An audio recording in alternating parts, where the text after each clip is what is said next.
இன்றைக்கி நம்ம அடர்ந்த காடுகளில் பாறைகளின் இடுக்குகளில் வளரக்கூடிய அப்போசைனேசி குடும்பத்தை சார்ந்த பியூசரேசியா அம்பெலட்டா அப்படின்னு சொல்லக்கூடிய ஒரு தாவரத்தை பற்றி தாங்க பார்க்க போகிறோம். இதை தமிழில் பார்த்தீங்கன்னா கல்முனையான், எழுமான், சிறுங்கல்லி அப்படின்றது அழைப்பாங்க. ஸோ இது இந்தியா, ஸ்ரீலங்கா, நேபாள் இது மாதிரி பார்த்தீங்கன்னா இடங்களில் மட்டுமே இருக்கக்கூடியது.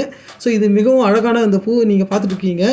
ஸோ இந்த பூ பார்த்தீங்கன்னா ஒரு மாதிரியாக ஃபவுல் ஸ்மெல், அதாவது பார்த்தீங்கன்னா ஒரு பூஞ்சை நாற்றம் பார்த்தீங்கன்னா அழுகிய மீனி நாற்றம் பார்த்தீங்கன்னா அடிக்கும்.